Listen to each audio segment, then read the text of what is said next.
The year is 415 CE, and in the streets of Alexandria, a mob is gathering. They're hunting a woman whose crime is not theft, not treason, not heresy in the traditional sense.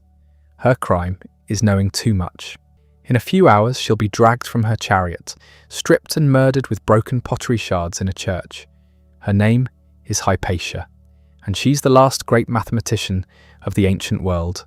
But here's what almost no one tells you about her death. It wasn't random violence, it was calculated, political, and it marked the moment when a 1,000-year tradition of scientific inquiry began to die. This is the story of how one woman became the symbol of everything the ancient world was about to lose. Alexandria in the 4th century wasn't just another city in the Roman Empire. It was the brain of the Mediterranean world, the place where Greek philosophy met Egyptian mysticism, where Jewish scholars debated Christian theologians, where the greatest library ever assembled still held the accumulated knowledge of centuries. The city sat at the mouth of the Nile like a crown jewel, its famous lighthouse guiding ships from 3 continents into its harbours. Walk down any street and you'd hear a dozen languages. The smell of papyrus from the scriptoriums, mixed with incense from the temples, with salt air from the harbour, with the sweat of 500,000 people, packed into one of the densest urban centres on Earth. But by the time Hypatia was born, around 360 CE, something was shifting. The Roman Empire that had once tolerated every religion now had an official faith. Christianity had gone from persecuted sect to state religion in less than 50 years. The old gods were being pushed aside, temples were closing, and in Alexandria, where pagan philosophy had flourished for centuries, the tension between old and new was reaching a breaking point. Into this volatile world came a child who would become extraordinary by any measure. Her father was Theon, the last recorded member of the famous Museum of Alexandria. Picture a man who spent his days preserving ancient mathematical texts, writing commentaries on Euclid and Ptolemy, teaching geometry to anyone willing to learn. He wasn't wealthy, he wasn't politically connected, he was a scholar in an age when scholarship was becoming dangerous. And he had a daughter who showed an unusual aptitude for numbers. Here's where the story gets interesting. In a society where most women couldn't read, where female education was viewed with suspicion at best, Theon made a decision that would echo through history. He taught Hypatia everything he knew. Not just basic literacy, but advanced mathematics. Not just philosophy for moral instruction, but rigorous logical training. He trained her mind the same way he would have trained a son's, maybe more intensely, because he recognized something rare in her. She didn't just learn the material, she surpassed him. By her 20s, Hypatia was lecturing at the museum. Let that sink in for a moment. A woman standing before audiences of men, explaining the movements of the planets using Ptolemy's models, teaching them how to solve problems with Diophantine algebra, walking them through the logical proofs in Apollonius's work on conic sections, and they listened. They came from across the Mediterranean to study with her. Not because she was a curiosity, though she certainly was that, but because she was brilliant. The sources that survived, and there aren't many, describe a woman who combined intellectual rigour with personal charisma. She dressed in the plain robes of a philosopher, not the elaborate clothing expected of women of her class. She moved freely through the city, which was itself unusual. She never married, dedicating herself entirely to study and teaching. One story claims she dealt with an aggressive suitor by showing him menstrual rags and saying, "This is what you're in love with, not beauty." Whether that actually happened or not, it captures something about her reputation. She wasn't interested in playing the roles society assigned to women. She'd found something more compelling. What exactly was she teaching? Start with astronomy. The ancient model of the universe was geocentric. Earth at the centre, everything else revolving around it in complex patterns. Wrong, obviously, but mathematically sophisticated. To calculate planetary positions using Ptolemy's system required advanced geometry and computational skill. Hypatia didn't just teach the system. She improved it, writing commentaries that clarified the mathematics for future students. Some scholars think she invented or refined the astrolabe, the device that lets sailors and astronomers measure the positions of stars with unprecedented accuracy. Then there's her work on conic sections, the curves you get when you slice through a cone at different angles. Circles, ellipses, parabolas, hyperbolas. These aren't just abstract shapes. They describe the orbits of planets, the paths of projectiles, the focusing properties of mirrors and lenses. Hypatia wrote a detailed commentary on Apollonius's treatise on the subject, and fragments of her work suggest she found new ways to solve problems that had stumped earlier mathematicians. We'll never know the full extent of her innovations because most of her writings were lost. But the fact that she was working at this level, pushing the boundaries of mathematical knowledge, places her among the greatest minds of antiquity. She also taught philosophy, specifically Neoplatonism. This was the dominant philosophical school of her era, a complex synthesis of Plato's ideas with elements of Aristotle, Pythagoras, and other traditions. At its core was the belief that the material world was just a shadow of a higher reality, that the human soul could ascend through knowledge and contemplation to understand the divine. Mathematics wasn't just useful to Neoplatonists, it was sacred, a way of glimpsing the eternal truths that underpinned existence. When Hypatia taught geometry, she wasn't just teaching practical skills, she was offering a path to enlightenment. Her students adored her. We know this because some of them wrote about her later, after everything had gone wrong. Synesius of Cyrene, who became a Christian bishop, never stopped praising his former teacher, even though she remained pagan. His letters to her, which survived, show a man desperately seeking her advice on everything from astronomy to personal problems. He called her mother, sister, teacher, and benefactor. Other students held similar reverence. In a city increasingly divided along religious lines, Hypatia's school was one of the few places where Christians and pagans still met on neutral ground, united by their love of learning. But neutrality was becoming impossible. The Roman Empire in the early 5th century was fracturing. Germanic tribes were pouring across the borders. The Western Empire was collapsing. In the east, where Alexandria sat, things were more stable, but the stability came at a cost. The emperors in Constantinople were using Christianity as a unifying force, which meant suppressing everything else. Pagan temples were being destroyed or converted into churches. Pagan practices were being outlawed.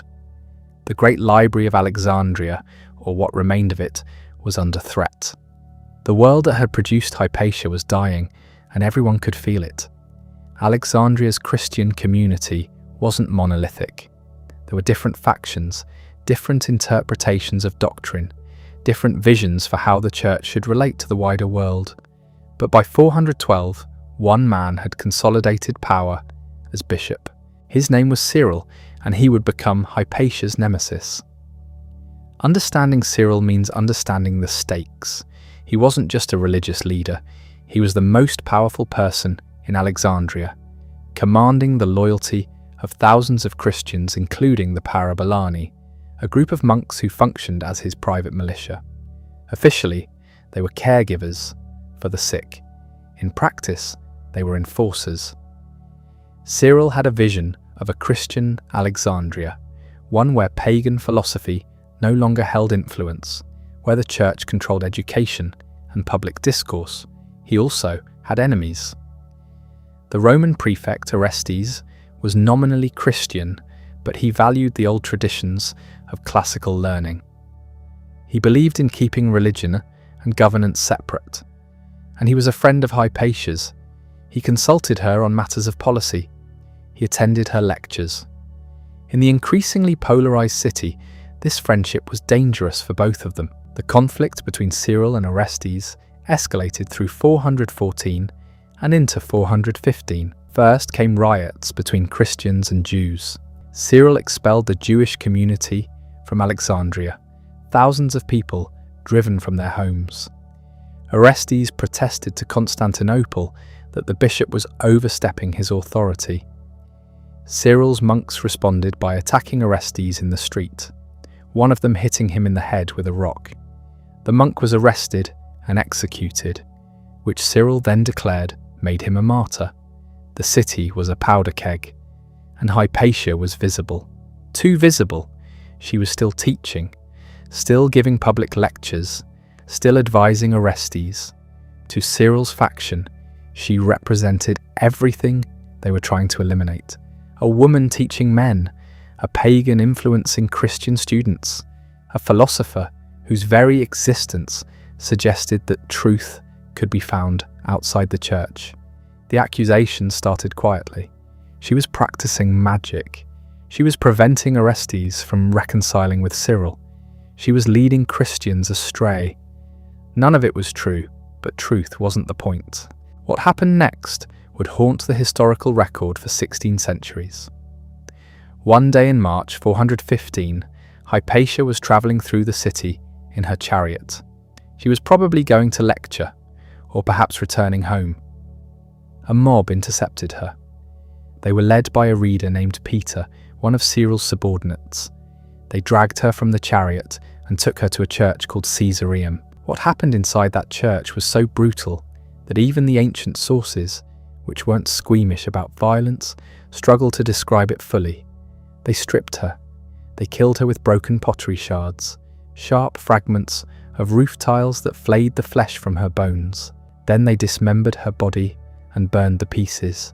She was somewhere between 50 and 65 years old, depending on which birth date you accept.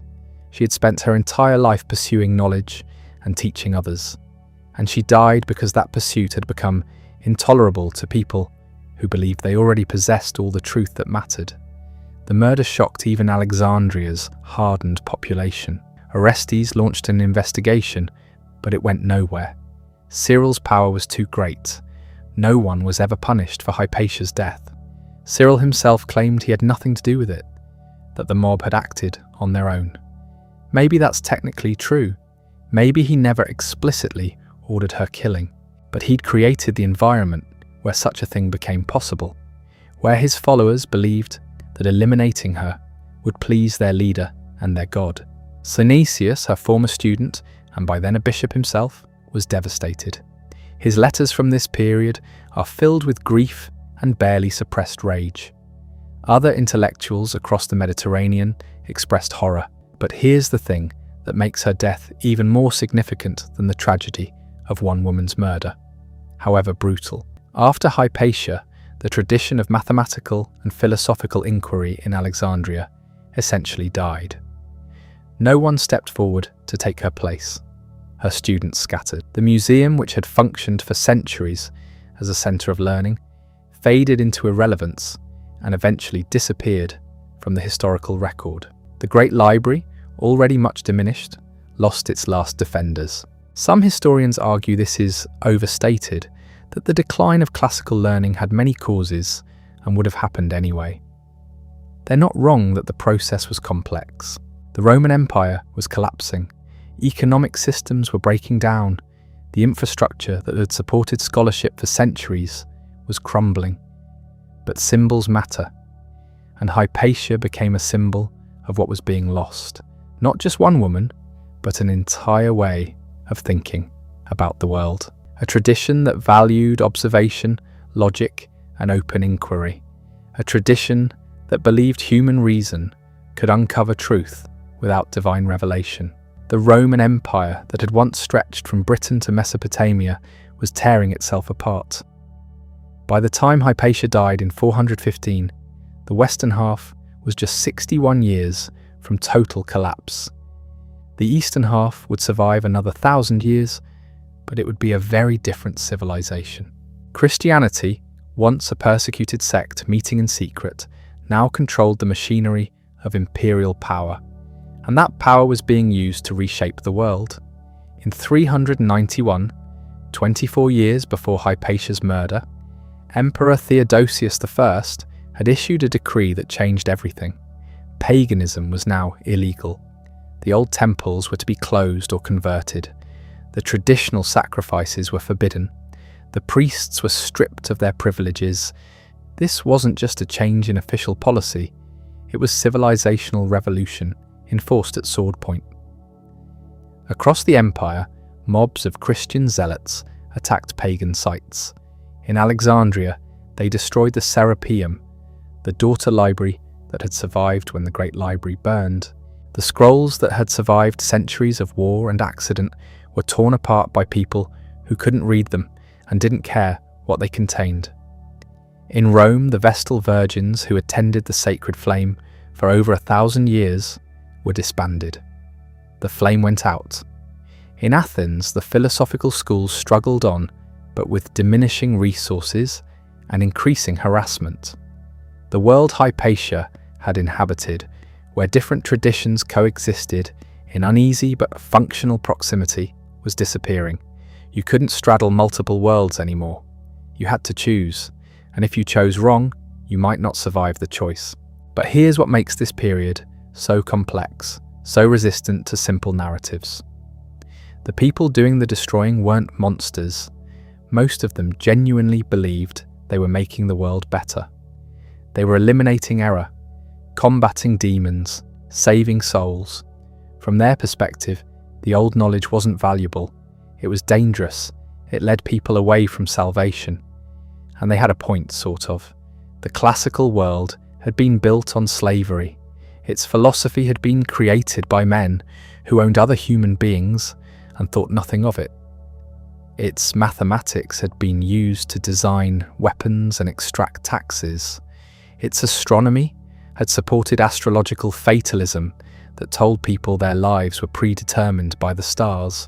Maybe, some Christians argued, maybe the whole edifice needed to come down before something better could be built.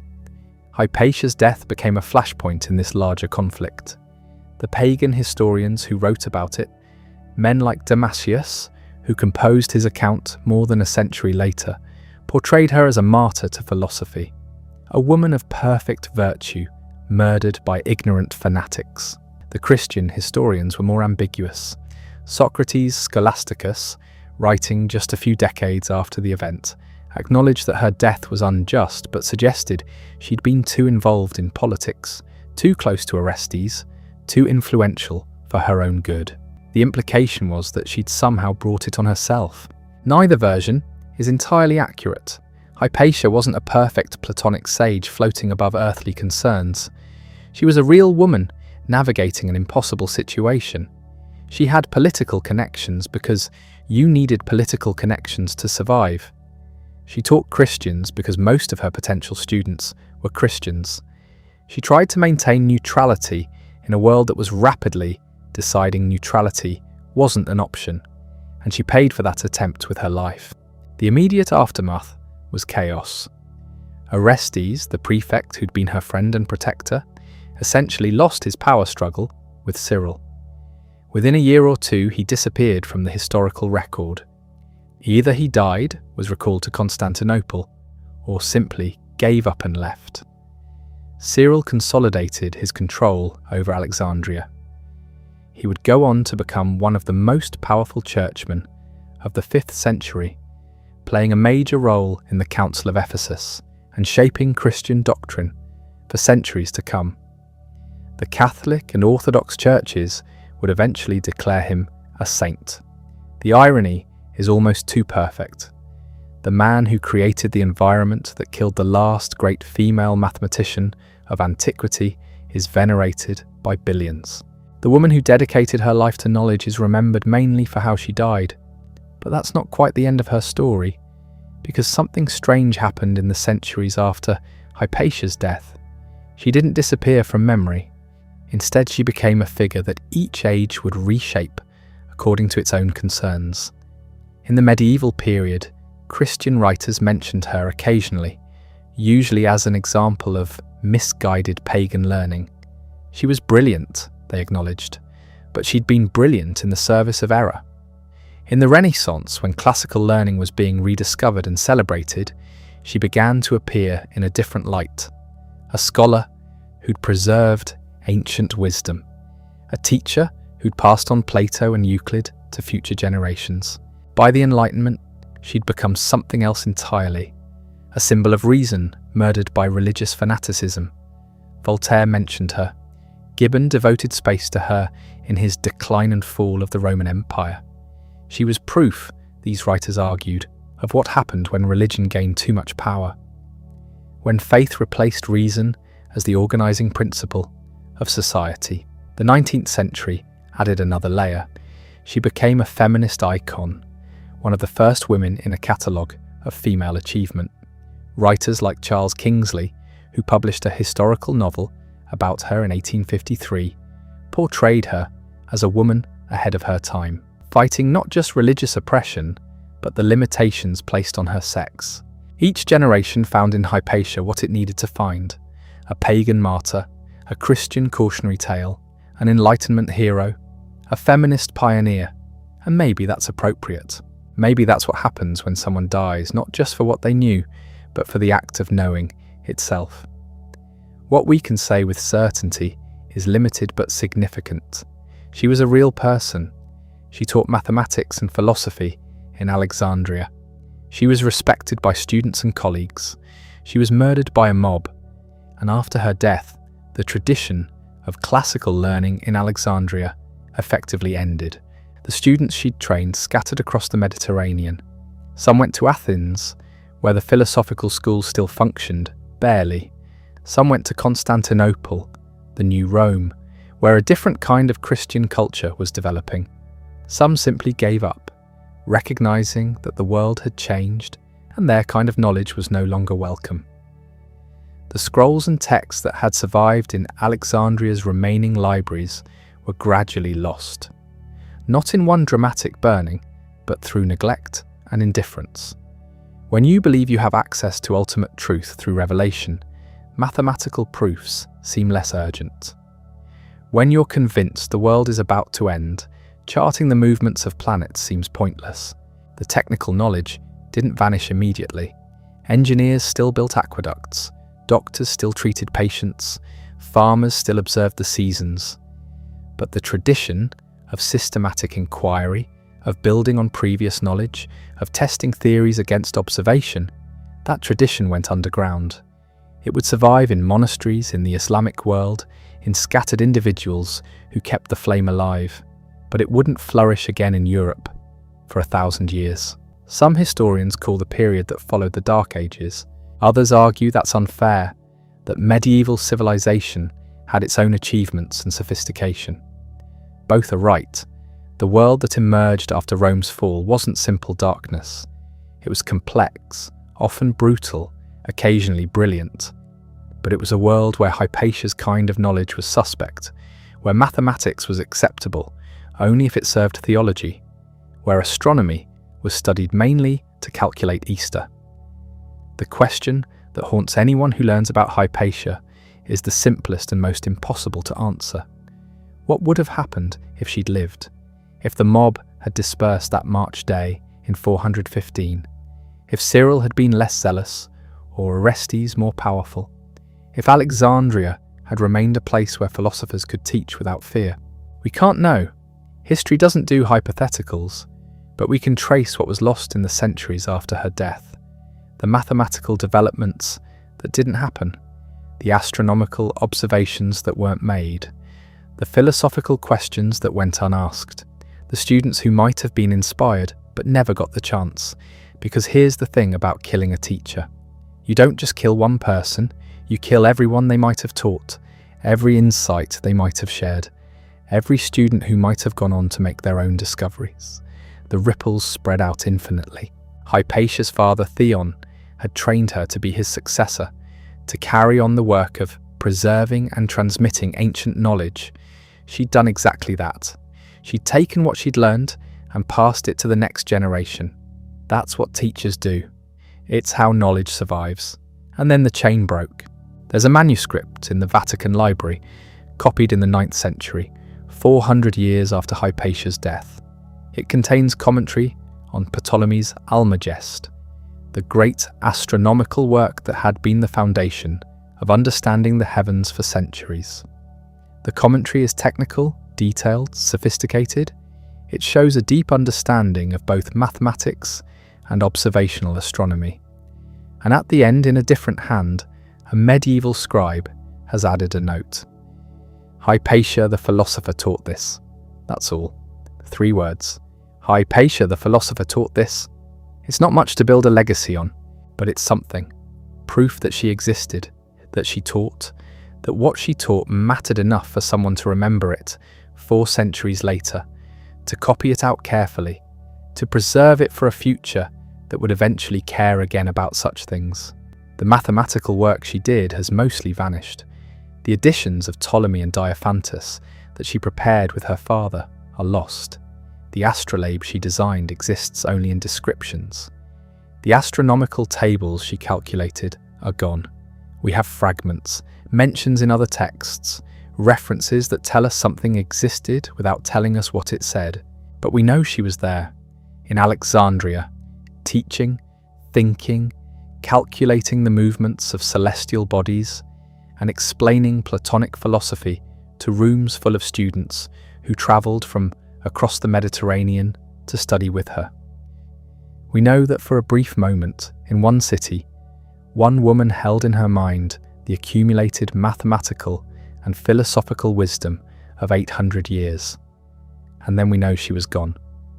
What survived was the idea of her, the knowledge that such a person had existed, that a woman could master the most difficult intellectual disciplines of her age, that she could teach men who would become bishops and philosophers themselves, that she could command respect based solely on her knowledge and her ability to share it.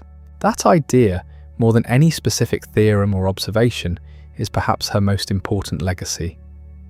Because ideas are harder to kill than people, Alexandria was dying, but knowledge doesn't die all at once. It bleeds out slowly, book by book, teacher by teacher, generation by generation. After Hypatia's murder in 415, the city's intellectual life didn't collapse overnight. There were still scholars, still libraries, still students coming to study, but something had shifted, the balance had tipped, and once that happens, the decline becomes inevitable. Think about what it takes to keep knowledge alive. You need texts. You need people who can read them. You need people who can understand them. You need people who care enough to copy them when they start to fall apart. And you need an environment where asking difficult questions doesn't get you killed. One by one, those conditions started failing. The library at the Serapeum, destroyed in 391, had been a secondary collection. The main library, the famous one, had burned centuries earlier. But scattered across Alexandria were dozens of smaller collections, private libraries, temple libraries, collections held by philosophical schools, each one a repository of texts that existed nowhere else. As the Christian population grew more hostile to pagan learning, these collections became targets. Not always through direct violence, sometimes it was just neglect. When a philosopher died without students to inherit his books, what happened to them? When a temple was closed and converted to a church, what happened to the texts stored there? When a wealthy patron stopped supporting scholarship and redirected his money to church building, what happened to the scribes who'd been copying manuscripts? Books are fragile. Papyrus rots in damp conditions. It burns easily. It's eaten by insects. Without constant care and copying, a library can vanish in a generation. And who was doing that care and copying after 415? We have a letter from Synesius of Cyril, one of Hypatia's students, written a few years before her death. He's asking her advice about building an astrolabe. The letter is detailed, technical, showing that he remembers her teaching well enough to attempt sophisticated astronomical calculations on his own. But here's what's interesting. Synesius was a Christian. He'd been baptized years before writing this letter. He would later become a bishop, and yet he still wrote to his pagan teacher, still valued her knowledge, still saw no contradiction between his faith and his respect for her learning. That was possible in 410, 5 years later, it wasn't. After Hypatia's death, Synesius never mentioned her again in his surviving letters. Not once. The silence is deafening. Did he mourn her? Was he horrified by what had happened? Did he feel guilt that his fellow Christians had killed his teacher? We don't know. He didn't write it down. Or if he did, those letters didn't survive. That's how knowledge disappears. Not just the books, the conversations, the relationships between teachers and students. The networks of people sharing ideas across religious and cultural boundaries. Philosophy itself started changing. The kind of rational inquiry that Hypatia represented, the careful mathematical reasoning, the willingness to question assumptions that became suspicious. Dangerous. The Church Fathers had their own philosophical tradition, built on Plato and Aristotle, but bent toward different ends. Toward proving doctrine, toward defending faith, toward questions that had already been answered by Scripture. There's a treatise called Against the Pagans, written by a Christian named Cyril of Alexandria. Yes, that's Cyril, the same bishop who may or may not have ordered Hypatia's death. In it, he argues that Greek philosophy is worthless, that all truth comes from revelation, that the pursuit of knowledge for its own sake is prideful vanity. Imagine being a young person in Alexandria reading that. You're interested in mathematics. You want to understand how the heavens move. You've heard there are ancient texts, carefully preserved, that contain this knowledge, but the most powerful man in your city has just declared that studying those texts is sinful, that the questions you want to ask are evidence of pride, that you should stop being curious and start being obedient. Some people would stop, some would leave, some would hide their interests, study in secret, pretend to be less curious than they were. None of those outcomes are good for knowledge. The last great mathematician in Alexandria's classical tradition was a man named Proclus. He lived a generation after Hypatia, studying in Athens rather than Alexandria, because by then Athens was the safer choice. He wrote extensive commentaries on Euclid.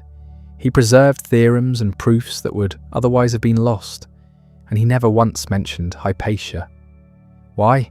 She would have been the most famous mathematician of her generation. Her work on Diophantus would have been essential reading for anyone studying number theory. Her astronomical tables would have been standard references. But Proclus, writing comprehensive histories of mathematics, doesn't name her. Maybe he never knew about her. Maybe the transmission of knowledge had already broken down enough that a mathematician in Athens didn't know what was happening in Alexandria. Or maybe he knew, but chose not to mention her. Because writing admiringly about a pagan woman murdered by Christians would have been dangerous, would have made his own work suspect. Either explanation is damning. By the time Proclus died in 485, the philosophical schools of Athens were under pressure too. The Emperor Justinian would finally close them in 529, declaring pagan philosophy illegal. The last philosophers, according to legend, fled to Persia, carrying what books they could, seeking refuge in a civilization that still valued learning. That's where we get the manuscripts, the Arabic translations of Greek texts that would eventually make their way back to Europe during the Renaissance. They survived because they left, because people who valued knowledge more than they valued staying home carried it across borders, learned new languages, translated it into Arabic and Syriac and Persian. But Alexandria? Alexandria kept sinking. The city had been founded by Alexander the Great in 331 BCE. For 700 years it had been the intellectual centre of the Mediterranean world, the place where Greek, Egyptian, Jewish, and eventually Christian and Muslim traditions met and mixed, where you could find texts in dozens of languages, where a scholar could spend a lifetime just reading what previous scholars had written. By 700 CE, most of that was gone. The great earthquake of 365 had damaged many buildings. The tsunami that followed had destroyed the harbour installations. The library at the Serapeum, as we've seen, was destroyed in 391. Hypatia was murdered in 415. The philosophical schools gradually closed or moved elsewhere. The scholars left or died without students to replace them. And then in 641, Muslim armies conquered Alexandria. The city changed hands, changed character, changed language. The new rulers had their own traditions of learning, their own texts to preserve, their own questions to ask. Some Greek knowledge was translated and preserved, but much was simply abandoned. Left to rot in buildings nobody used anymore. There's a story, probably apocryphal, about the final destruction of Alexandria's libraries. The Muslim general, it said, was asked what to do with the books. He supposedly replied, "If these books agree with the Quran, they are unnecessary. If they disagree, they are heretical. Either way, burn them." The story probably isn't true. It appears in texts written centuries later by writers with axes to grind. And we know that Muslim scholars actually preserved enormous amounts of Greek learning, translated it, built on it, created their own golden age of mathematics and astronomy and philosophy. But the story spread because it felt true, because it captured something real about how knowledge is lost.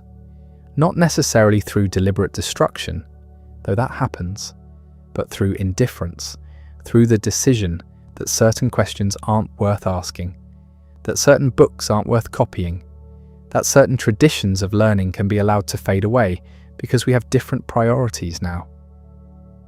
Hypatia's Alexandria died that way, not in a single dramatic moment, but through 1,000 small decisions, each one seemingly reasonable, each one making the next one easier. We don't need this temple anymore. We're converting it to a church. We don't need these books anymore. We have better ones. We don't need these questions anymore. We have the answers. We don't need these teachers anymore. They're teaching the wrong things. And then one day you look around and it's all gone. The libraries, the schools, the traditions, the continuity, 700 years of accumulated knowledge scattered to the winds. But here's what couldn't be destroyed: the idea that knowledge matters, that understanding the world is worth the effort, that teaching and learning are sacred acts, regardless of what any religious or political authority says. Hypatia demonstrated that through how she lived, through her dedication to teaching, through her refusal to compromise her intellectual standards, even when it became dangerous, through her willingness to teach anyone who wanted to learn, regardless of their religion or politics. And that example spread, not immediately, not obviously, but over centuries, through references in texts, through stories passed down, through the mere fact that people kept mentioning her name, even when it was safer not to. Medieval scholars knew about her. They read the references in ancient texts. They knew that once there had been a woman who understood mathematics and astronomy, who taught philosophy, who was murdered for it. Renaissance humanists knew about her. When they rediscovered Greek texts, when they started reconstructing the intellectual world of late antiquity, they found her there, in commentaries, in letters, in histories. Enlightenment philosophers knew about her. Voltaire wrote about her. Diderot included her in his encyclopedia. They saw in her story an example of religious fanaticism crushing reason, of superstition overcoming knowledge. They used her as a symbol of everything they were fighting against. Were they right?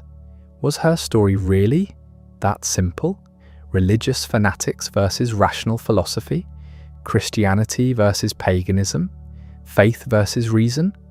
Not quite. Remember, many of her students were Christian. Synesius, who became a bishop, studied with her for years. The prefect Orestes, who defended her, was Christian. The conflict wasn't between religions, it was between ways of being religious, between people who thought faith and reason could coexist and people who thought they were enemies. That's actually more relevant, because that conflict never ended, it's still happening. Different religions, different political systems, different questions, but the same basic struggle. Can you ask questions that might undermine established truths? Can you follow evidence where it leads even if you don't like the destination? Can you teach ideas that challenge authority? Can you learn from people you disagree with? Hypatia said yes to all of those, and it killed her. But the questions didn't die. They couldn't, because they're not really about Alexandria or late antiquity or pagan philosophy. They're about what it means to think, what it means to learn, what it means to be human in a way that honors the capacity for reason that makes us human. Every time someone asks a difficult question, Hypatia lives. Every time someone teaches something true but unpopular, she lives. Every time someone refuses to pretend ignorance to satisfy authority, she lives. Not literally, not physically, but in the way that matters. The knowledge she possessed is mostly gone. The books she edited are lost. The students she taught are dust. The city where she worked is unrecognizable. But the commitment to knowledge itself, to learning, to teaching, to following truth wherever it leads, regardless of consequences, that survived. And that's why we still tell her story 1,500 years later. Not because we can recover what was lost, we can't. Not because we can reverse what happened, we can't.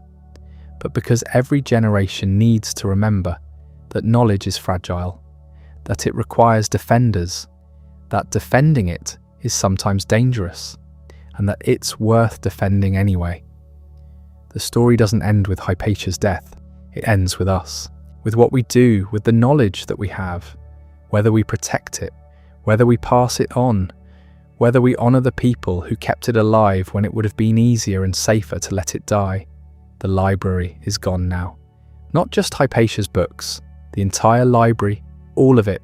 When people talk about the Library of Alexandria, they usually imagine one dramatic moment, a fire, an invasion, a single catastrophic event that destroyed everything in one terrible day.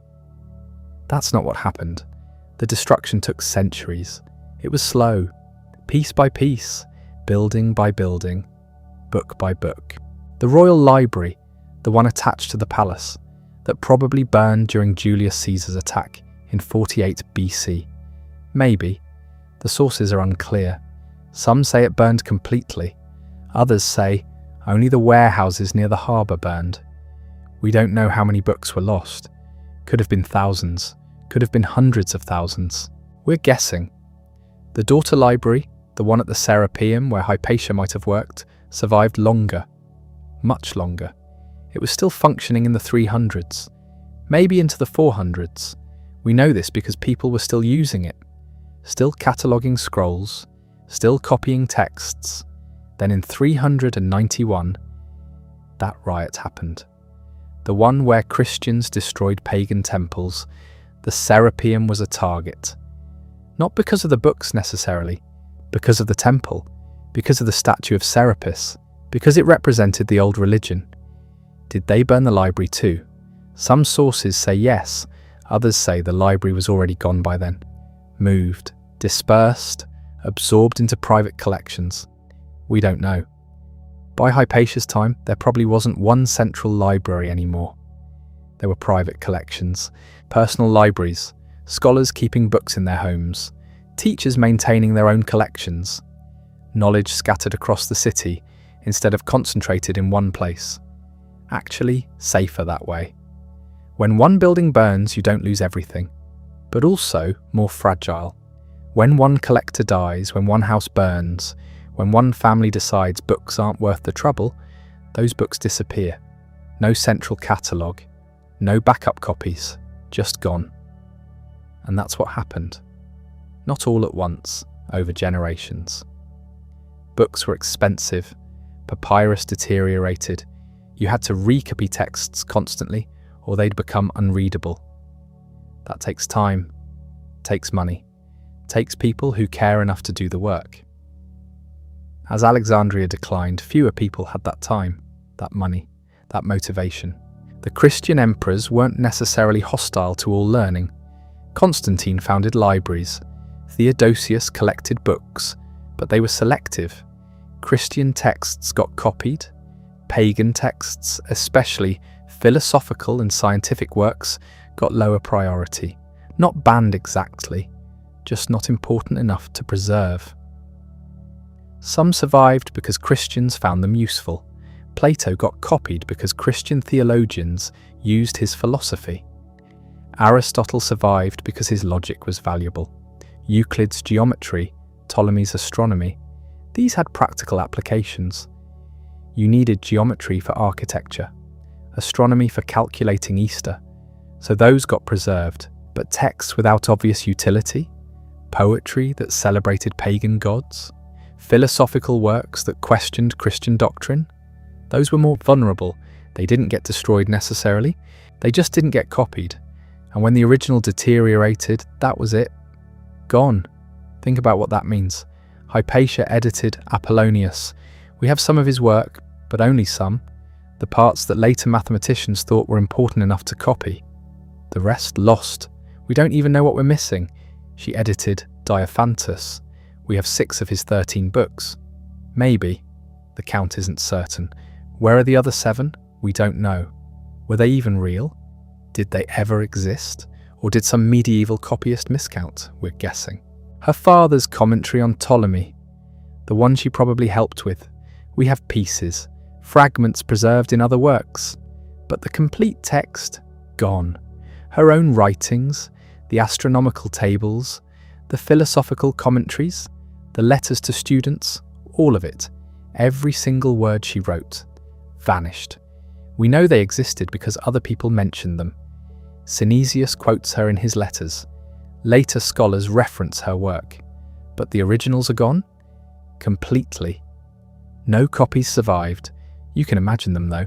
The scrolls in her home, mathematics carefully diagrammed, astronomical observations recorded, philosophical arguments laid out step by step. She would have worked on them for years, decades. Her life's work, all that knowledge, all that effort, all that brilliance. Burned or rotted or thrown away or used to wrap fish. That's what happened to most ancient books. They became scrap. Palimpsest is a word you should know. It means recycled parchment. Parchment was expensive. If you needed writing material and you had an old book nobody wanted anymore, you scraped off the old text and wrote something new on top. Happened constantly. Medieval monks did it. They'd take an ancient mathematical text and scrape it off to write a prayer book. Nothing against the monks. They needed prayer books. The mathematics seemed useless. How were they supposed to know that text was unique? That it was the only copy? That scholars centuries later would desperately want to read what they erased? They couldn't know. So they erased it. We've recovered some palimpsests. Modern imaging technology can sometimes read the erased text underneath the new writing. Sometimes, not always, and only if the parchment survived. Most didn't. There's an Archimedes palimpsest, discovered in 1906, a prayer book from the 13th century, written over an Archimedes text from the 10th century. The prayers were less important than what was underneath, unique mathematical work, proofs that existed nowhere else, almost lost forever because some monk needed to write about God. Did this happen to Hypatia's work? Probably. We'll never know. Her mathematics might be underneath a medieval grocery list. Her astronomy might be under a land deed. Her philosophy might be under someone's personal journal, erased, written over, lost. The Islamic conquest in 641 changed things again. The Arabs who took Alexandria weren't hostile to learning. Far from it. They valued knowledge.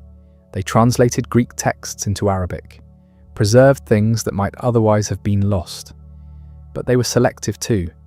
They wanted practical knowledge, medicine, mathematics, astronomy. They translated those. Philosophy got more complicated. Works that aligned with Islamic thought got translated. Works that contradicted it, less so. And they didn't translate to everything immediately. The translation movement really got going in the 800s. 200 years after the conquest, how many texts were still readable by then? How many had deteriorated beyond recovery? We don't know. What we do know is that much of our Greek mathematical and scientific knowledge survived because Arabs preserved it. Not out of nostalgia, because they used it, They built on it, extended it, made it better. Then centuries later, Europeans retranslated those Arabic versions back into Latin. Often the Arabic version was all that survived. The original Greek was gone.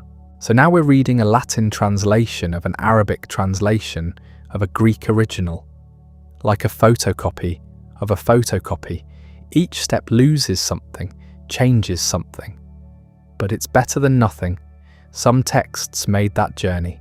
Euclid's Elements, Ptolemy's Almagest, Apollonius's Conics. They survived because they were useful. Because people kept copying them, kept translating them, kept teaching them. Other texts weren't so lucky. We know they existed. We have references to them. Titles, brief descriptions, but the books themselves are gone.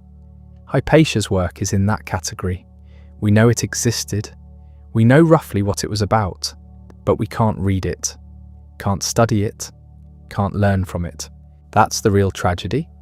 Not just that she died, that her work died too. The knowledge she spent her life accumulating and organising and teaching. Lost. Imagine what she knew. She understood conic sections, orbital mechanics, the geometry of the universe. She could calculate the movements of planets, predict eclipses, explain why the heavens worked the way they did.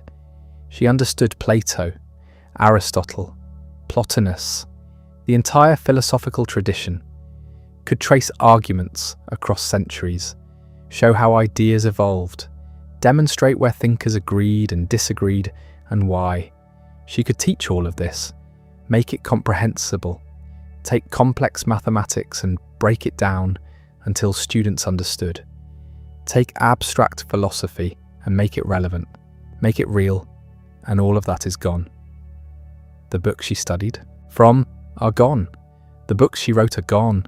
The lectures she gave are gone. Even the building where she taught is gone. You can visit Alexandria now. It's still there. Still a city. Still on the Mediterranean coast. But it's not the same place. The ancient city is buried under the modern one. Literally buried. Layers of rubble and construction and time. Archaeologists can dig. They find pieces, fragments of buildings, broken pottery, sometimes inscriptions. But most of it is gone.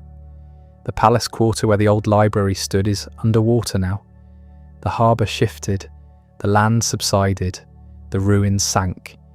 You can dive down and see columns, statue pieces, sections of wall, but no books. Books don't survive underwater. The Serapeum where the daughter library might have been, that's gone too. The site is known. There's a modern structure there now, but the ancient building was dismantled centuries ago. The stones reused for other construction. Happens constantly. Why quarry new stone when there are perfectly good ruins sitting there unused? So they took the blocks, built new things. The old building disappeared. There's a modern library in Alexandria, the Bibliotheca Alexandrina, built in 2002. Beautiful building, meant to honour the ancient library, to revive the spirit of learning. It's a good library, important library, but it's not the same. It can't be. The books are different. The languages are different. The questions are different. You can't recreate what was lost. You can only build something new. And maybe that's the point. Maybe the library was never really about the building, never about the specific books. Maybe it was always about the commitment to knowledge, the decision to value learning, to collect and preserve and share what we know. That can be rebuilt. That has been rebuilt. Over and over, every library is a descendant of Alexandria. Every university, every school, every place where people gather to learn and teach and preserve knowledge. They're all trying to do what Alexandria did. They're all vulnerable the way Alexandria was. Knowledge is fragile, always has been. A book can burn, a hard drive can fail, a server can crash, a website can disappear. If nobody's maintaining it, if nobody's copying it, if nobody's teaching it, it goes away. We're better at preservation now. We have redundancy, multiple copies in multiple locations, digital backups. but we're also creating more. More books, more papers, more data, more everything. Can we preserve it all? Should we? How do we decide what's worth keeping? The ancient librarians had to decide too. They couldn't keep everything. Papyrus was expensive. Space was limited. They had to choose. What's important? What's worth the effort of copying? What can we let go? They got it wrong sometimes. They preserved things that turned out to be useless. They lost things that turned out to be crucial, but they didn't know, couldn't know. We're making the same decisions now. Which websites to archive, which data to keep, which languages to document before they disappear, which knowledge to prioritize. We'll get it wrong too. Future generations will look back and wonder why we saved this but not that. Why we preserved these records but let those vanish. We can't help it. We can't see the future. Can't know what they'll need, what they'll value. We just do our best and hope it's enough. Hypatia would have understood that. She was a librarian, a teacher, a preserver of knowledge. She knew how fragile it was, how easily lost. She spent her life trying to protect it, trying to pass it on. She failed. The books burned, the library closed, the knowledge scattered. But she tried, and that's what matters. Not that she succeeded, that she tried. Some of what Hypatia taught survived, not in Alexandria. The city was finished as a centre of learning, but knowledge moves. It doesn't stay in one place, it travels with people, with students who studied in Alexandria and then went elsewhere, with scholars who copied manuscripts before they burned, with teachers who remembered what they'd learned and taught it to others in other cities. The Greek philosophical tradition that Hypatia represented moved east, to Constantinople, to the Byzantine Empire. Greek remained the language of learning there, the works of Plato and Aristotle, the mathematics of Euclid, the astronomy of Ptolemy. They were copied and studied and preserved in Byzantine libraries and monasteries. They also moved south and east, into the Islamic world. When Arab scholars encountered Greek philosophy and science in the centuries after Alexandria fell, they recognized its value immediately. They translated it, all of it, everything they could find, from Greek into Arabic. They didn't just preserve it either. They built on it, extended it, made new discoveries, developed new mathematics, new astronomy, new medicine. The Islamic Golden Age from roughly the 8th to the 14th centuries was in many ways the heir to Alexandria. Baghdad became what Alexandria had been, a centre of learning, a place where scholars from different cultures met and shared knowledge, where translation happened, where old books were preserved and new books were written. Eventually, it moved west again, into medieval Europe. Christian scholars in Spain and Sicily encountered Arabic translations of Greek texts. They translated them again, from Arabic into Latin, often working with Jewish scholars who knew both languages. These translations sparked the revival of learning in Europe, the universities, the Renaissance, the scientific revolution. All of it traces back to texts that were preserved because someone thought they were worth saving. Hypatia's specific works didn't survive. We don't have her commentaries on Diophantus or Apollonius. We don't have her astronomical tables. We don't have anything she wrote in her own hand. But the tradition she represented did survive. The commitment to rational inquiry, to mathematical precision, to following the evidence wherever it leads. That survived. And the memory of her survived, not accurately. The historical Hypatia got buried under layers of legend and interpretation. Different groups claimed her for different purposes. Christians who were embarrassed by what happened portrayed her as a noble pagan who almost saw the truth of Christianity but died before converting. Enlightenment thinkers made her a martyr for reason against religious fanaticism. Feminists made her a symbol of women's intellectual capabilities suppressed by patriarchy. Each version contains some truth. None captures the whole person. The real Hypatia was a teacher, a mathematician, a philosopher, a woman trying to preserve and transmit knowledge in a city that was tearing itself apart. She did what she could with what she had. She taught students. She explained difficult texts. She made astronomy accessible. She kept the library functioning as long as she could. Then she was killed for it. That's the pattern throughout history. Knowledge preserved by individuals who think it's worth preserving, often at great cost, often against opposition. The medieval monks who copied manuscripts hour after hour in cold scriptoriums, their hands cramping, their eyes straining, copying texts they sometimes couldn't even read because the language was unfamiliar. But they knew these texts were important. Someone had told them so they copied them, preserved them, passed them on.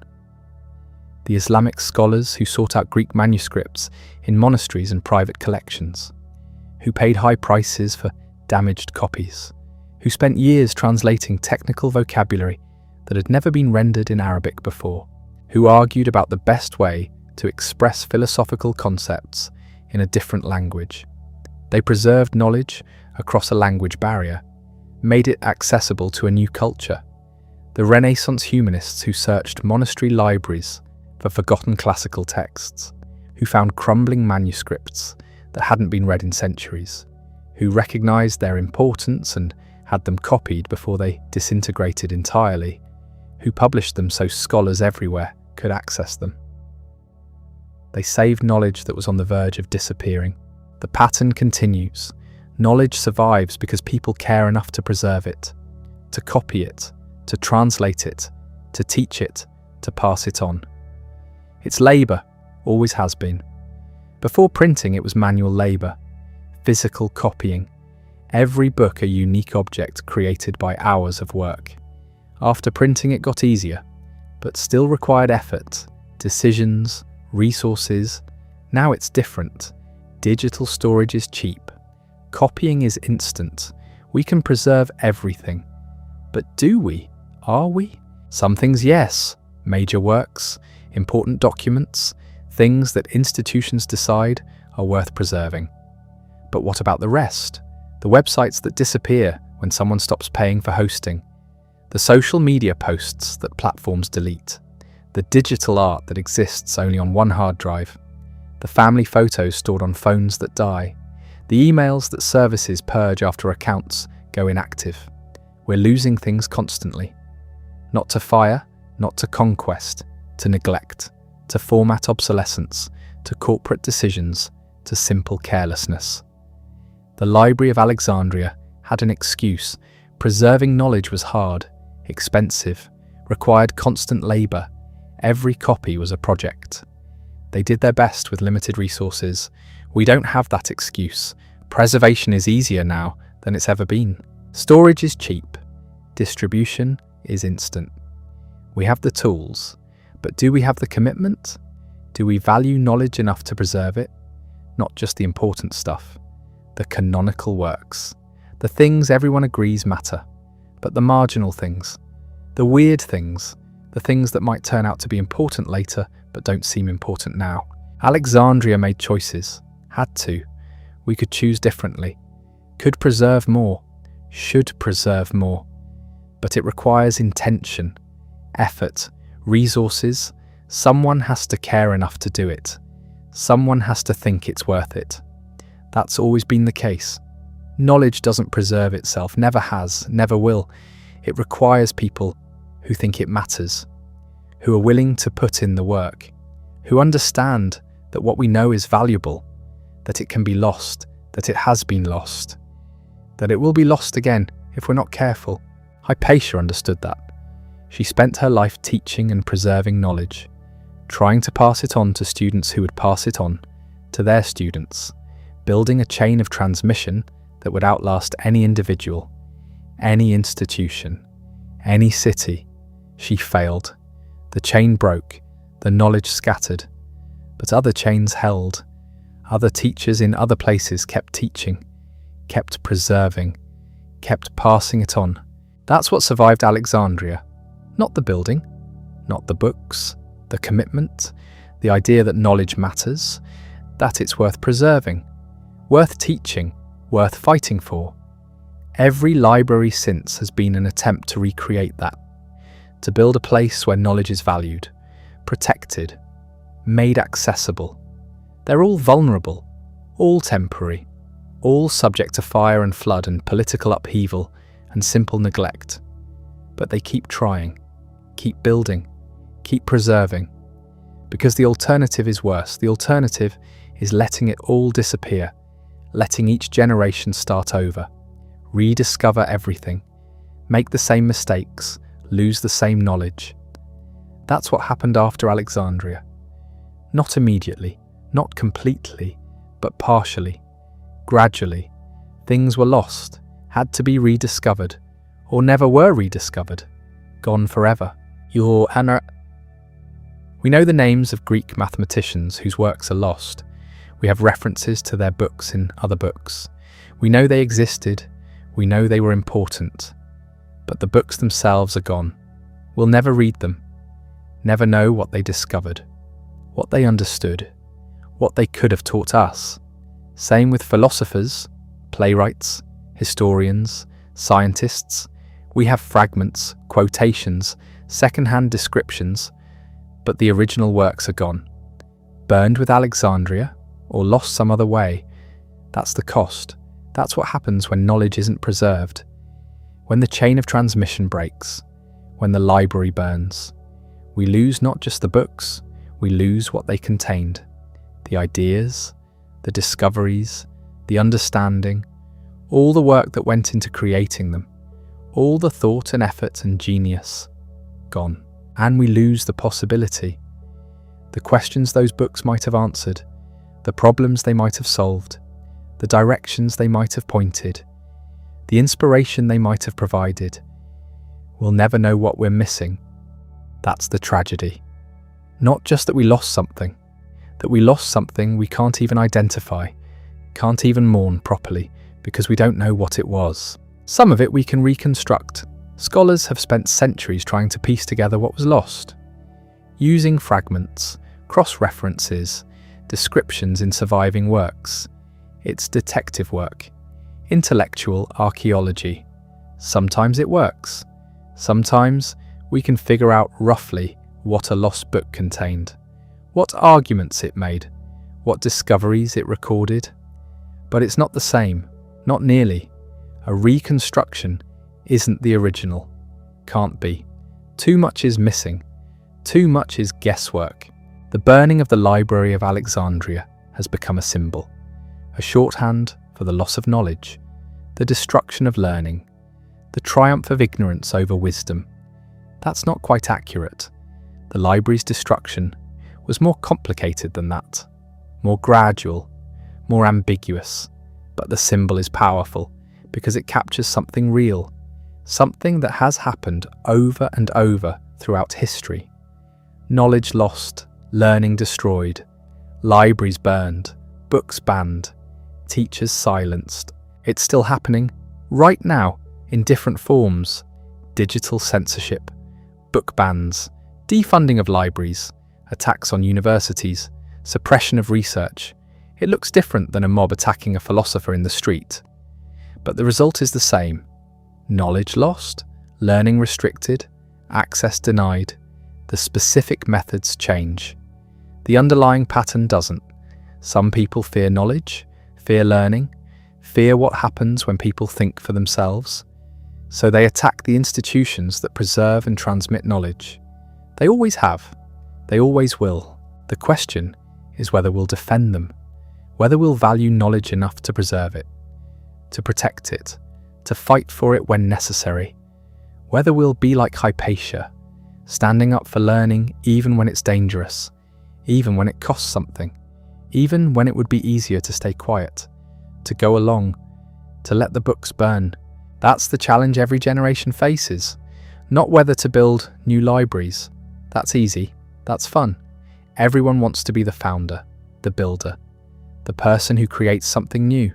The hard part is maintaining what already exists, defending it, preserving it. That's not glamorous, doesn't get you remembered, but it's essential. Without preservation, there's no foundation for anything new. Without the accumulated knowledge of the past, there's nowhere to start. We'd be reinventing everything, every generation, never progressing, never building. Alexandria tried to build that foundation, to gather the world's knowledge, to preserve it, to make it accessible. They succeeded for a while, centuries. That's remarkable. Most institutions don't last that long. Most libraries burn sooner, but eventually it failed. The knowledge scattered, the books burned, the building fell, and we're still dealing with the consequences, still missing what was lost, still trying to reconstruct it, still mourning it. But here's what survived: the idea, the commitment, the belief that knowledge matters, that it's worth preserving, that we have a responsibility to the future, to pass on what we've learned, to give the next generation a foundation to build on. That idea survived Alexandria, spread to other cities, other cultures, other institutions. It's still alive, still spreading, still inspiring people to build libraries, to preserve books, to teach students, to value learning. That's Hypatia's real legacy, not her specific discoveries, not her particular books, but the example she set, the commitment she demonstrated, the price she paid. She showed what it means to value knowledge above safety, above comfort, above life itself. Most of us won't face that choice, won't have to die for learning, but we face smaller choices every day, whether to learn something difficult, whether to teach someone who asks, whether to preserve something that might be important, whether to stand up for knowledge when it's under attack. Those choices matter. They always have. They're what preserved knowledge after Alexandria. They're what will preserve it now, not buildings, not technology, not institutions, people making choices, deciding that knowledge matters, that it's worth the effort, worth the cost. That's what Hypatia taught. That's what survived her. And that's what we need now. But knowledge alone isn't enough. That's something Hypatia understood.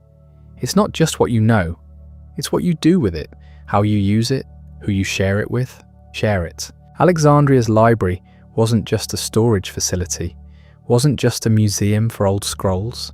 It was active, living, a place where knowledge moved, where scholars worked, where ideas spread. That's what we forget sometimes. We treat knowledge like a possession, something to accumulate, to hoard, to display. But knowledge isn't static. It's dynamic. It grows, changes, connects to other knowledge, creates new understanding. Hypatia didn't just study mathematics. She taught it. Didn't just read philosophy. She engaged with it, challenged it, pushed it forward. That's what made her dangerous to some. Not what she knew, what she did with it. She took complex ideas and made them accessible, took ancient texts and showed their relevance, took abstract theories and demonstrated their applications. That's teaching, real teaching.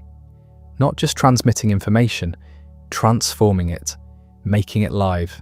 Her students came from different backgrounds, different religions, different cities. She didn't discriminate, didn't limit access based on who your parents were or what you believed.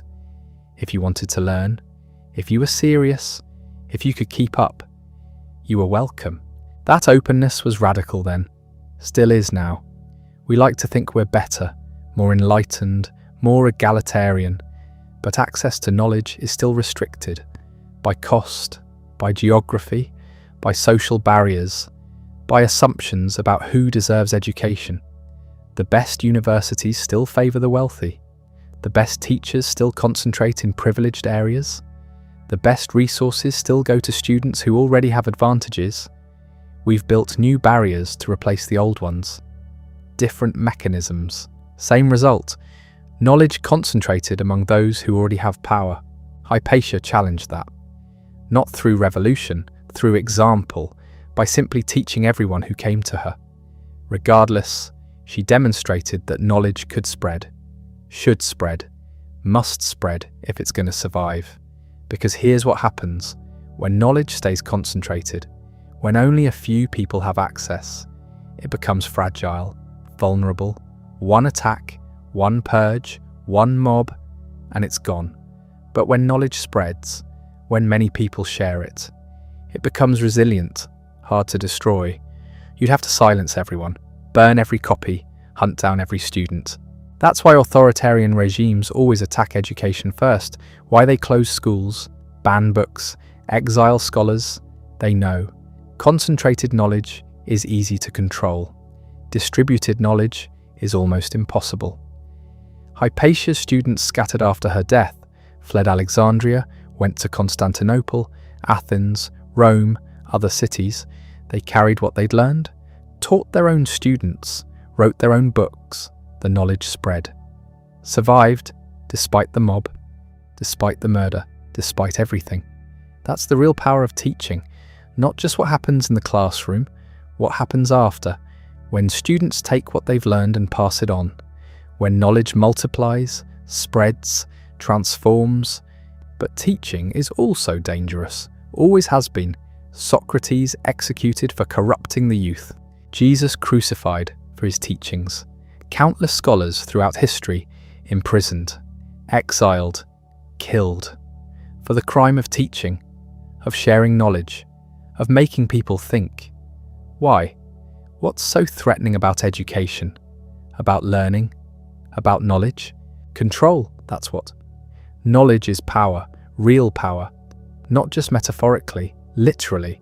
People with knowledge can solve problems, can question authority, can imagine alternatives, can organize, can resist.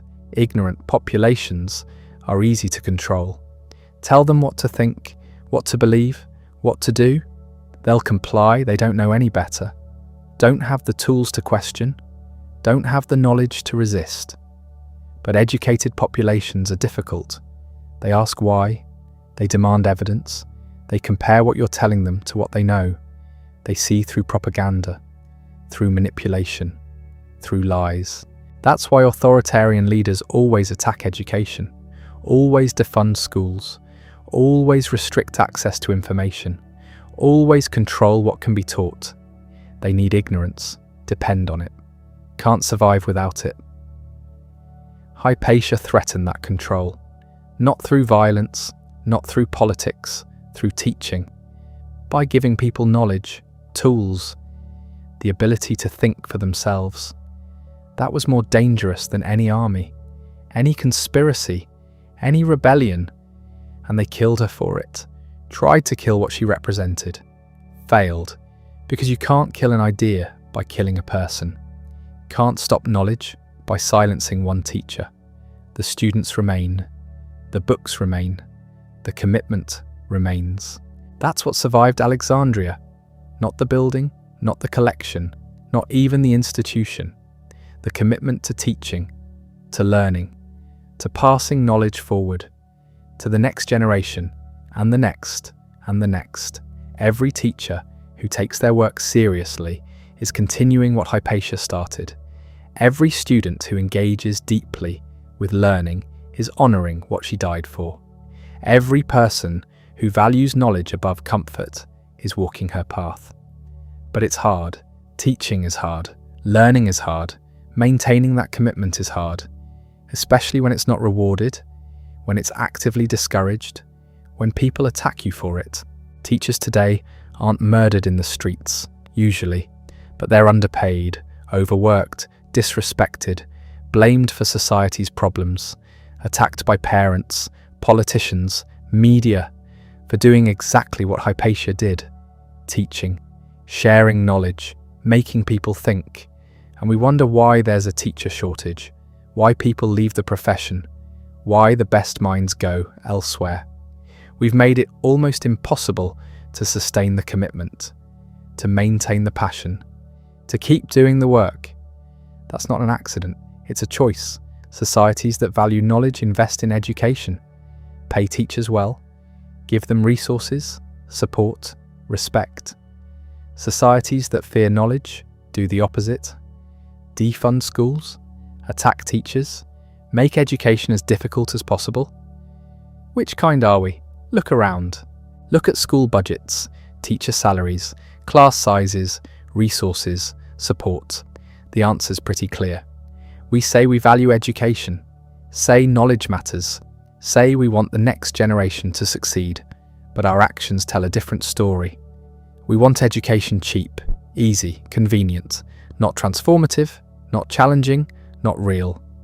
Real education is expensive, requires investment, commitment, time, attention, small classes, well-trained teachers, adequate resources, safe environments, support systems.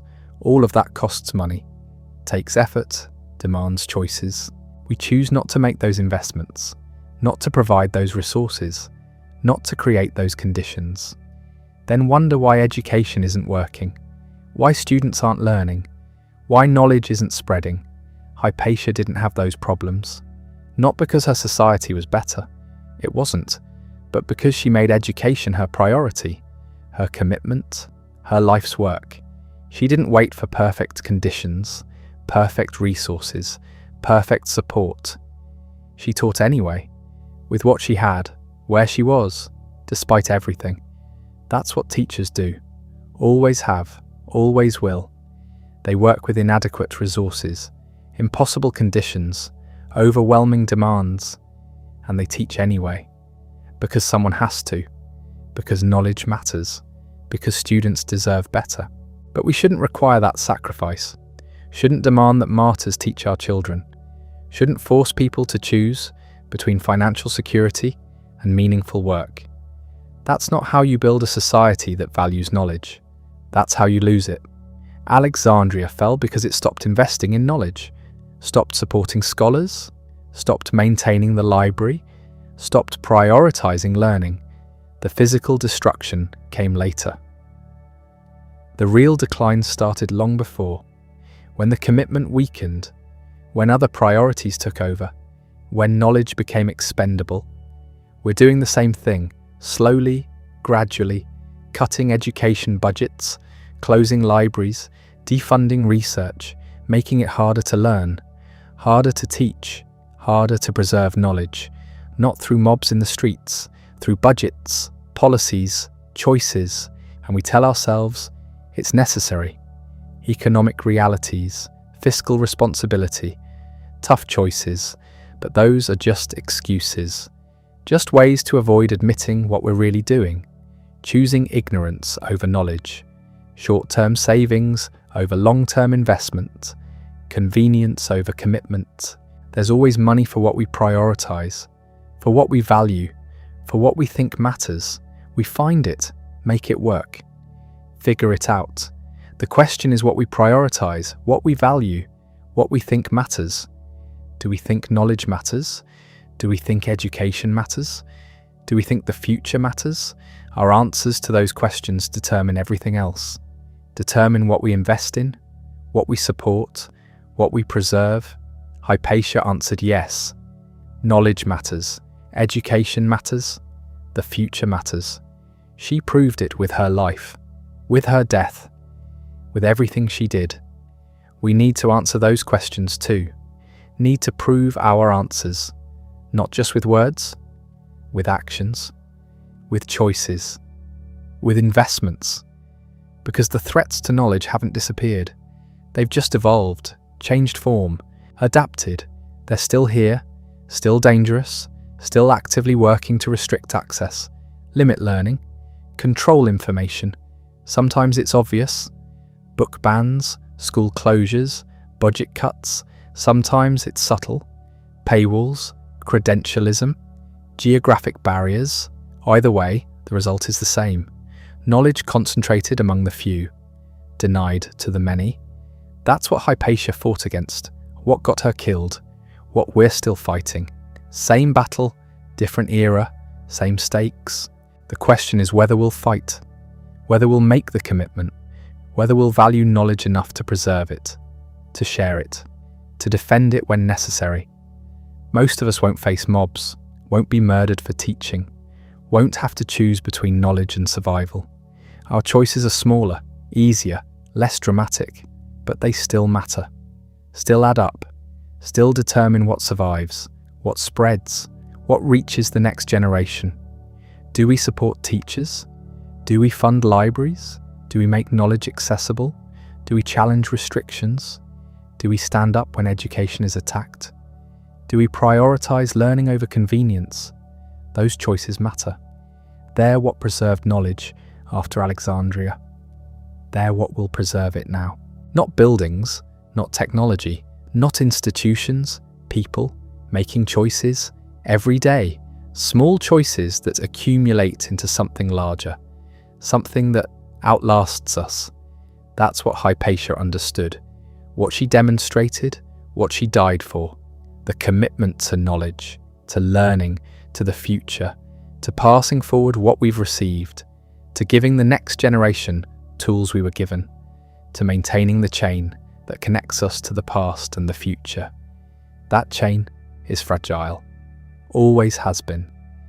Depends entirely on people choosing to maintain it, choosing to learn, to teach, to preserve, to share. One generation fails to make that choice, and the chain breaks. Knowledge lost, progress reversed, civilization weakened. We've seen it happen repeatedly throughout history. Dark ages, knowledge lost, books burned, learning restricted, progress halted. It takes centuries to recover, centuries to rebuild, centuries to restore. We're always one generation away from that, one choice away, one failure away. The knowledge we have, the learning we've accumulated, the understanding we've developed, none of it is guaranteed, none of it is safe. All of it depends on commitment, on people choosing to maintain it, to preserve it, to pass it forward. Hypatia made that choice, paid the price, left us an example, a challenge, a question we have to answer. Not just once, every day, every moment, every choice. Will we be like her? Will we value knowledge that much? Will we commit to learning that deeply? Will we defend education that strongly? Will we sacrifice comfort for truth? Or will we be like the mob, choosing ignorance, fearing knowledge, attacking learning, restricting access, preserving power through suppression? Those are the only options, the only paths, the only choices. There's no middle ground, no neutral position, no way to avoid deciding. Every choice we make, every action we take, every priority we set, they all answer that question. They all declare which side we're on, which path we're walking, which future we're building. Hypatia chose knowledge, chose learning, chose truth, chose the future, and she's still teaching us, centuries later, still showing us what matters, what lasts, what's worth dying for, and what's worth living for. Because that's the other side. Not just dying for knowledge, living for it, building for it, creating for it, making choices every day that prioritize learning, that value truth, that defend education, that preserve access. That's harder than dying, takes longer, requires more, demands commitment that doesn't end, doesn't get resolved in one dramatic moment, gets tested constantly, every day, every choice, every priority. Do we read or scroll? Do we learn or entertain ourselves? Do we engage deeply or skim surfaces? Do we challenge our assumptions or protect them? Do we seek truth or confirm biases? These questions matter more than we think, more than we admit, because they determine what we become, what we build, what we leave behind. Hypatia's students faced similar questions. After she died, after the mob dispersed, after the shock wore off, what would they do? Would they continue learning? Would they keep teaching? Would they preserve what she'd given them? Or would they surrender, accept the new reality, let her death silence them too? Some probably did surrender, stopped learning, stopped teaching, retreated into safety. We don't know their names, don't remember their choices, don't celebrate their caution. We remember the ones who continued, who kept learning, who preserved her work, who passed forward what she'd taught them. They're why we know her story, why we have her legacy, why her influence survived. Not because of buildings, not because of institutions, because of people who made choices, who valued what she valued, who committed to what she died for. That's how knowledge survives, how learning continues, how civilization advances.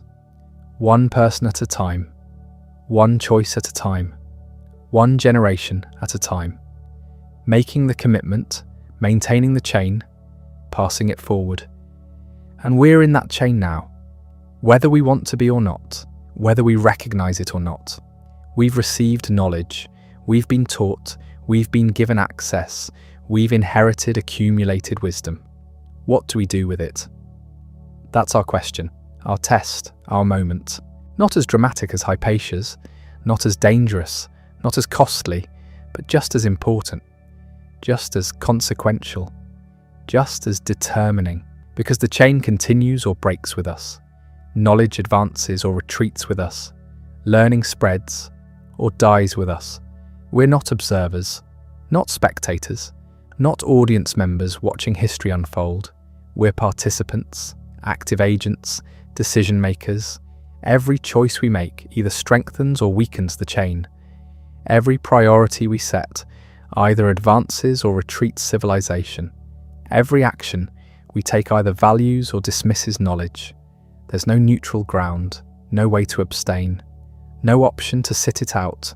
We're either continuing what Hypatia started or abandoning it, either maintaining the chain or breaking it, either valuing knowledge or dismissing it. The stakes haven't changed, just the context, just the specifics, just the immediate threats. The fundamental question remains, do we value knowledge enough to fight for it, to preserve it, to share it, to defend it, to prioritize it over comfort, over convenience, over immediate gratification? That's what Hypatia asks us.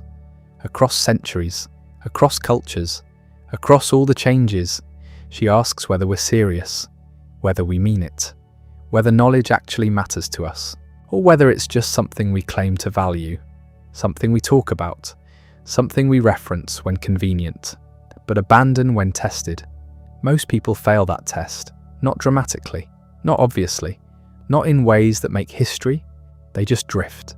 Let other priorities take over, let convenience win, let comfort dominate, let knowledge become optional. Something they get to when they have time, something they value when it's easy, something they defend when it costs nothing. And civilization weakens, learning retreats, knowledge contracts, progress halts, not because of mobs, not because of violence, not because of dramatic opposition, because of drift, because of neglect, because of choosing comfort over commitment. That's the real threat, the actual danger, the thing that ends civilizations, not attacks, neglect, not opposition, indifference, not mobs, apathy. Hypatia died fighting the mob, but she'd spent her life fighting something more subtle, more persistent, more dangerous, the tendency to choose comfort over knowledge, to accept easy answers, to stop questioning, to surrender curiosity, to let learning become optional. She fought that tendency every day, in every lecture, in every conversation, in every student interaction.